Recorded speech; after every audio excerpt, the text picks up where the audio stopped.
हाय viewers. तो आज एक और फाइलम को डिस्कस करते हैं जिसे फाइलम आर्थ्रोपोडा कहते हैं। तो the word Arthropoda is derived from two Greek words.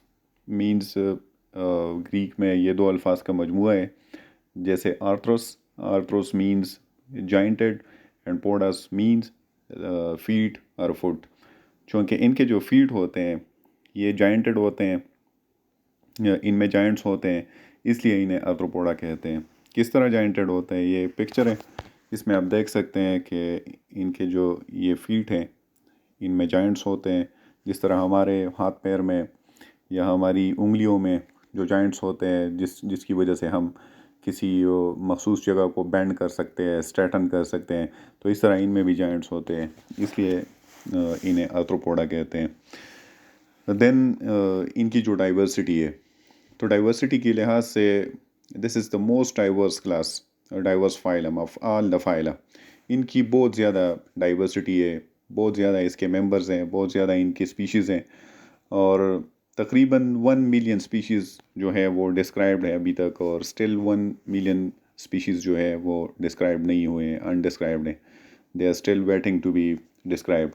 तो बहुत ज़्यादा डाइवर्सिटी है ये आर्थ्रोपोडा की, और इसे largest phylum of the phyla भी कहते हैं। डाइवर्सिटी में सबसे लार्जेस्ट फाइलम है।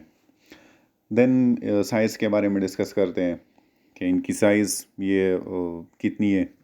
तो साइज़ के लिहाज से इसमें बहुत बड़े साइज़ के आर्थ्रोपोड्स भी होते हैं। जैसे लार्जेस्ट जो है वो जैपनीज़ क्रैब है।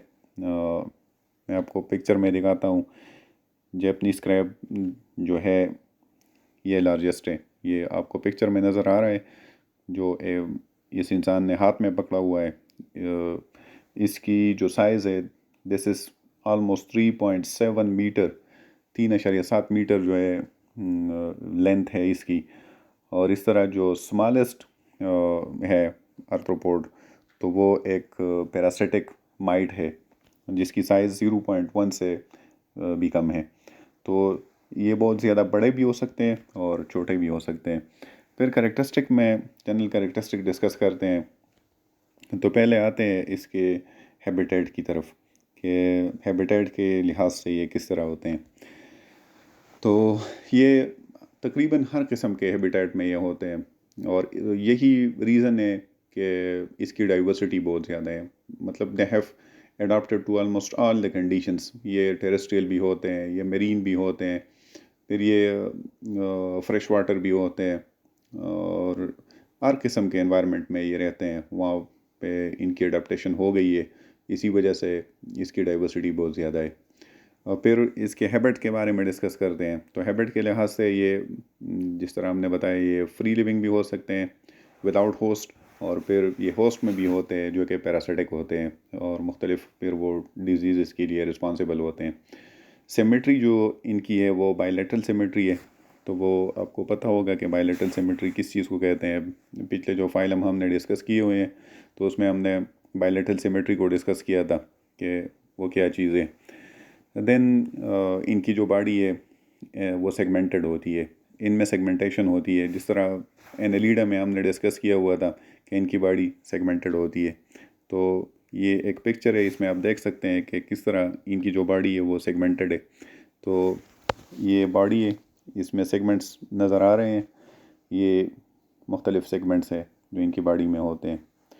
फिर ये जो सेगमेंट्स हैं इनकी स्पेशलाइजेशन हो चुकी होती है, और कुछ सेगमेंट्स मिल के कुछ फंक्शनल स्ट्रक्चर्स बनाते हैं, जिसको टैगमेटाइजेशन कहते हैं, जिसे टैगमा कहते हैं, टैगमेटा कहते हैं।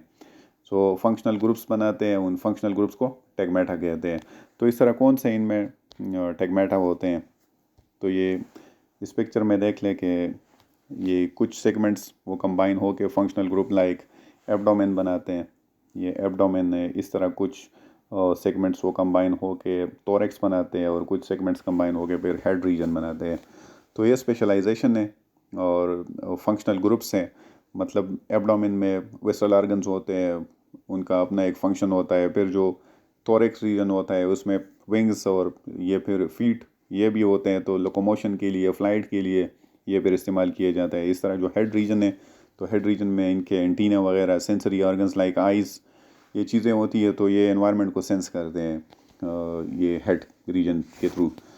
फिर बॉडी जो है वो ट्रिप्लोब्लास्टिक है। तो ट्रिप्लोब्लास्टिक का आप लोगों को पता है कि जिसमें 3 एम्ब्रियोनिक लेयर्स होते हैं तो उन्हें ट्रिप्लोब्लास्टिक कहते हैं, जैसे ectoderm, endoderm, mesoderm.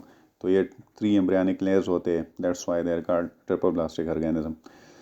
Then coelom, coelom इनमें स्मॉल होता है। ये सीलोम स्पेसिफिक जो ऑर्गन्स होते हैं, ये जो स्पेसेस होते हैं बॉडी में, उन तक रिस्ट्रिक्टेड होता है। और जो सीलोम होता है वो उसे हीमोसील कहते हैं। इस पिक्चर में भी आपको नज़र आ रहा है कि किस तरह ये हीमोसील है and this is restricted to very small areas of the body. ये कम्प्लीटली एक बहुत बड़ा इनमें सीलोम नहीं होता। इसे हीमोसील क्यों कहते हैं, फिर इनमें जो फ्लूइड होता है उनको हीमोलिम्फ क्यों कहते हैं। तो फ़िलहाल हम ज़्यादा डिटेल्स में नहीं जाते। फाइलम में जैसे ही हम आगे जाएंगे और मज़ीद डिटेल्स डिस्कस कर लेंगे तो उनमें ये सारी चीज़ें आ जाएंगी और मैं आप लोगों को बता दूंगा कि what is the difference between a coelom and haemocoel, and then we will discuss that what is the difference between a lymph and haemolymph. तो ये सारी चीज़ें आगे आ रही हैं तो उनमें फिर डिस्कस कर लेते हैं। अभी जनरल कैरेक्टरिस्टिक है तो इसमें ज़्यादा डिटेल्स में डिस्कस नहीं करते। देन इनमें एक एक्सोस्केलेटन होता है and that is a cuticular exoskeleton. तो ये स्केलेटन 2 टाइप्स के होते हैं, प्रिंसिपली 2 टाइप्स के, जिन्हें एक्सोस्केलेटन कहते हैं और एंडोस्केलेटन कहते हैं। तो ये जो स्केलेटन आपको नज़र आ रहा है, दिस इज़ एक्सोस्केलेटन, ये एक्चुअली कोई इंसेक्ट नहीं है। इनसे इंसेक्ट निकल चुका है, ये एक डाइसिस हो गई है, मोल्टिंग हो गई है। तो मोल्टिंग के बाद बॉडी का जो बॉडी की जो कास्टिंग है, ये जो एक्सोस्केलेटन है उसको रिमूव किया हुआ है और इससे इंसेक्ट जो है वो निकल गया है। सो दिस इज़ एक्सोस्केलेटन। और ये जो एक्सोस्केलेटन है ये किस चीज़ से बना हुआ होता है, तो ये क्यूटिकल से बना हुआ होता है। फिर इसमें lipid, protein, chitin, calcium carbonate, ये डिफरेंट चीज़ें इसमें हो सकती है।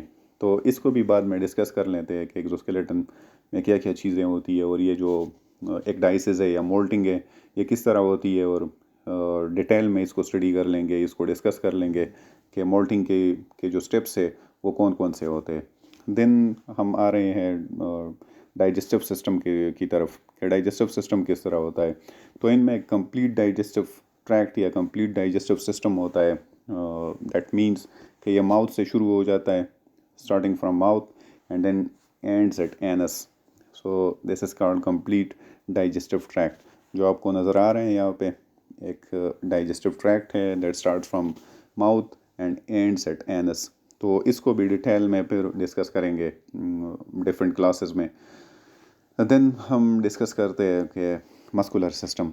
तो इनका जो मस्कुलर सिस्टम होता है वो भी काफ़ी कम्प्लेक्स होता है। इनमें डिफरेंट किस्म के मसल्स होते हैं और वो बॉडी में, चूँकि ये बहुत ज़्यादा लोकोमोटरी होते हैं, इनमें ये फ्लाइट होती है, ये दौड़ भी सकते हैं, भाग भी सकते हैं, चल भी सकते हैं और डिफरेंट एनवायरनमेंट और डिफरेंट कंडीशंस के लिए ये अडॉप्टेड है। तो मसल्स का इनमें बहुत बड़ा रोल है। तो ये मसल्स जो आपको नज़र आ रहे हैं इन पिक्चर्स में, ये आप देख सकते हैं।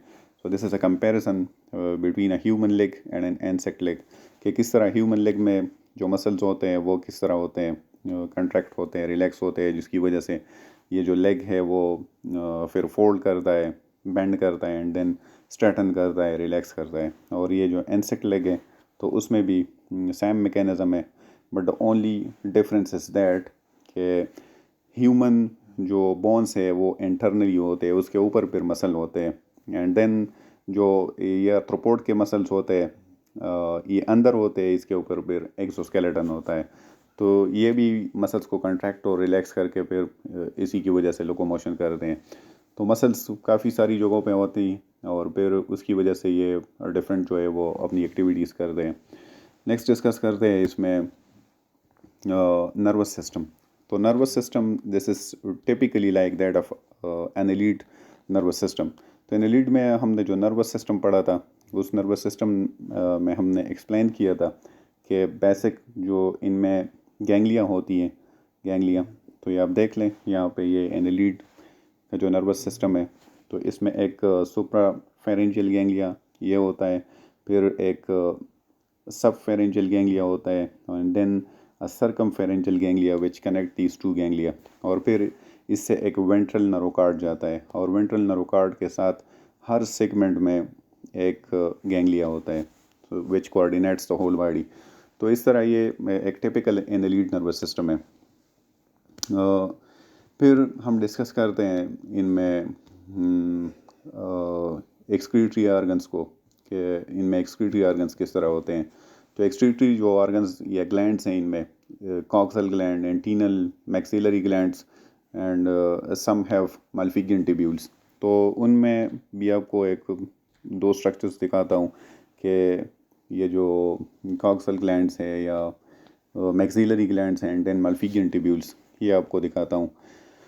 तो ये पिक्चर आप देख रहे हैं, ये मैं थोड़ा जूम कर लूँ। सो दिस इज़ कॉक्सल ग्लैंड, इसे कॉक्सल ग्लैंड कहते हैं। सो दिस इज़ कॉक्सल ग्लैंड। इसको फिर मैग्नीफाई करके जूम करके आपको दिखाया गया है कि किस तरह एक जो है वो कॉक्सल ग्लैंड ये होता है। इसको भी डिटेल में डिस्कस कर लेंगे फिर कि ये फंक्शन किस तरह करता है और किस तरह ये एक्सक्रीशन में हेल्प करता है। इसके अलावा इनमें जो होता है वो मल्फिगियन ट्यूब्यूल है। तो मल्फिगियन ट्यूब्यूल ये भी आप डायग्राम में देख सकते हैं, और दिस इज़ अ मल्फिगियन ट्यूब्यूल। ये मल्फिगियन ट्यूब्यूल को भी फिर बॉडी से अलहदा करके मैग्नीफाई कर दिया गया है और आपको दिखाया गया है कि किस तरह मल्फिगियन ट्यूब्यूल होता है। तो ये डायग्राम में आप देख सकते हैं, दिस इज़ मल्फिगियन ट्यूब्यूल। ये जो स्ट्रक्चर है दिस इज़ मल्फिगियन ट्यूब्यूल। तो ये एक्सक्रीटरी ग्लैंड्स होते हैं, एक्सक्रीटरी ऑर्गन्स होते हैं, इनके ज़रिए ये फिर एक्सक्रीशन करते हैं। रिस्पायरेशन के लिहाज से ये मतलब जनरल बॉडी सरफेस के थ्रू भी ये रिस्पायरेशन करते हैं। देन ये ट्रेकिया गिल्स के ज़रिए भी करते हैं और बुक लंग्स के ज़रिए भी करते हैं। तो जनरल बॉडी सरफेस तो वैसे इनकी जो बॉडी सरफेस पे छोटे छोटे पोर्स होते हैं तो उनके ज़रिए ये रिस्पायरेशन करते हैं। देन गिल्स उन इंसेक्ट्स में होते हैं जो ज़्यादातर एक्वेटिक एनवायरनमेंट में रहते हैं, या कुछ इंसेक्ट्स के जो लार्वी होते हैं वो फिर पानी में रहते हैं, तो वहाँ पे ये गिल्स के ज़रिए रिस्पायरेशन करते हैं। देन जो ट्रेकिया है, ट्रेकिया के लिए मैं आपको एक ट्रेकिया और स्पायरिकल्स के लिए मैं आपको एक डायग्राम दिखाता हूँ कि किस तरह एक पाइपलाइंस का पूरा एक सिस्टम होता है इनकी बॉडी में। तो ये आप देख सकते हैं कि ये इनमें पाइपलाइंस का एक सिस्टम है। ये ट्रेकिया है, ये पाइप्स हैं, बिल्कुल बॉडी के हर रीजन में ये स्प्रेड होते हैं, तकरीबन हर सेल और हर टिश्यू तक ये पहुंच चुके होते हैं। तो ये जो पाइप्स होते हैं इनमें फिर गैसेस फ्लो करते हैं, और पाइप्स के बिल्कुल सिरों पे आप लोगों को नज़र आ रहे होंगे। सो दीज आर स्पायरिकल्स, ये स्पायरिकल्स होते हैं। तो ये बॉडी के सरफेस पे होते हैं, यहाँ पे ये गैसेस एक्सचेंज करते हैं एनवायरनमेंट के साथ। देन इनमें बुक लंग्स होते हैं, तो बुक लंग्स के ज़रिए रिस्पायरेशन करते हैं। ये एक स्पाइडर है, स्पाइडर में आप देख सकते हैं कि ये बुक लंग्स है।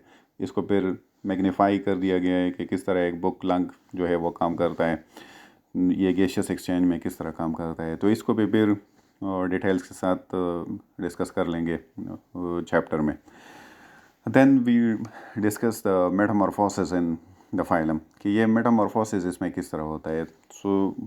आप लोगों ने पढ़ा होगा कि मेटामॉर्फोसिस किस चीज़ को कहते हैं। Meta mean many and morph mean shape.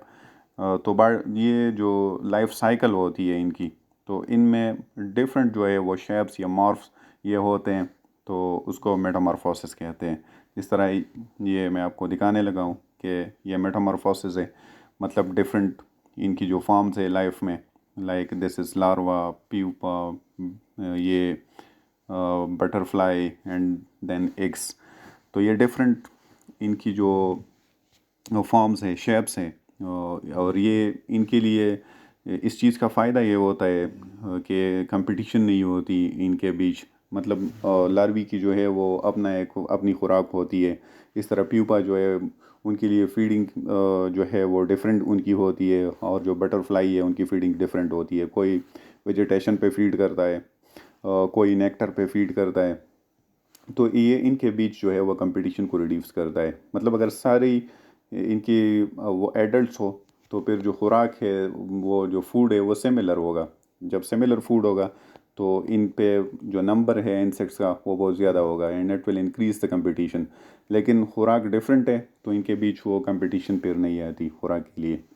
So this was all about the general characteristic of the phylum arthropoda. और फिर एक एक टॉपिक को जैसे ही हम चैप्टर में आगे जाएंगे तो इसको डिस्कस करते रहेंगे। तो आज के लिए इतना ही काफ़ी है। अल्लाह हाफिज़।